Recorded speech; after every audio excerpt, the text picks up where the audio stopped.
Okay, so this is my recommendation. If you're looking for a cheap folding bike, then the best bet would be to have a look at Facebook or eBay and see if you can find one of these Apollo bikes. The reason I say this is because a lot of the bikes that you'd get on the internet and various other stores are very cheaply made, and some of the standards are really, really low. But this one came from Halfords in the UK, and it met all the safety standards because obviously they're a big store, so they have to do these sort of things. But there's a lot of good things about it.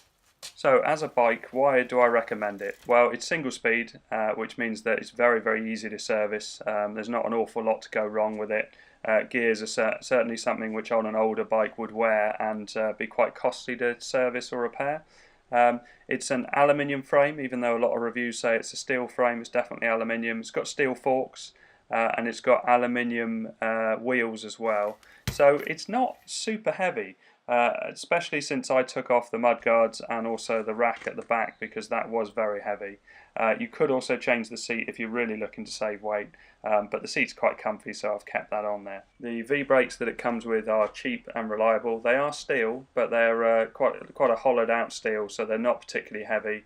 They are something that if you were going to change something, better brakes would give you more stopping power, but they actually stop you pretty well anyway. The brake levers are plastic, but actually they feel pretty solid and don't give out under hard braking, so they're nice and light. Unlike a lot of cheap folders, this one actually folds down really quite tightly. The handlebars have a clever design where they flip down to the side, so you don't have to worry about wheel alignment when you put them back up. The seat goes all the way down, and the bike folds up to really quite a small package, so it fits quite nicely in the back of a family car, whereas some of the cheaper folders you really struggle to get them in because the handlebar height is just too high. Things to be aware of is you want to check the folding hinge in the middle of the frame and just check that it fastens nice and tightly, and also you want to check for play in the bars. But a lot of these bikes get bought and then they only get used for holidays or occasional use, so you can have a look at that bike and see how much wear seems to be on it. But you'll probably find that it's got plenty of years left in it. Now I'm 6'1", so reasonably tall, and it's perfectly comfortable for me. The bars as I've got them is actually on the lowest setting, and you can higher them at the base by the forks, so you can get a bit more height if you really need it, and the seat I've got it maxed out and it feels perfectly comfortable for me. Okay, so I made some alterations for me. I pulled off the rear pannier, I took off the mudguards as well because I wanted to save a bit of weight, and I generally wouldn't be riding it in the rain. I've got other bikes for riding in the rain. So I've changed the rear freewheel. There was nothing wrong with the other one, but it was an 18 cog and it's 44 on the front, which means that it's quite an easy gearing. So if you want a very casual ride, easier to go up hills, you can leave it as it is. But if you like to stand up and pedal like I do, then the 44/16 is a harder gearing. I might even go for 46/16, but I would need to chop off the chain guard mount to be able to do that. Quite common for folding bikes is that the cranks are rather short. They're 150mm. I increased the length to 175. Because I collect old BMXs, I had one-piece cranks in stock, so to speak, and I find that are much more comfortable for someone of my size and riding style.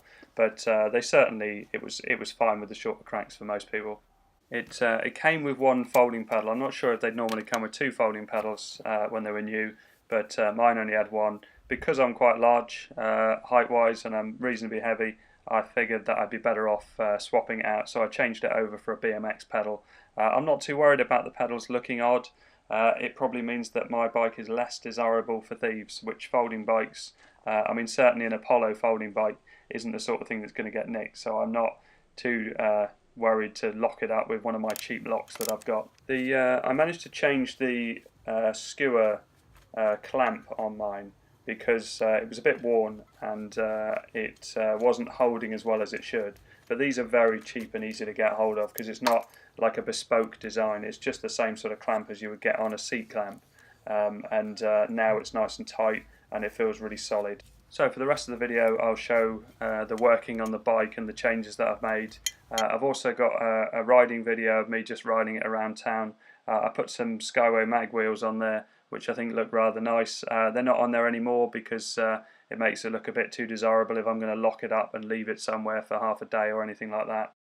I am working on another folding bike, an 80s. It's called an Elite. It says it's made in England, and that's going to be sprayed black. I'm going to put some chrome BMX forks on it if they fit. I'm going to put some BMX bars and stem, and also put the black skyways on that and see how that looks. That could be an interesting project, but it's going to take obviously a bit longer than this one did. This is really just my bike for bunging in the back of the car if I need to go somewhere, if I need to drop the car at the garage and drive back home. It's just a handy bike to have. I think everybody should have a folding bike. Anyway, thanks very much for watching. Please like and subscribe.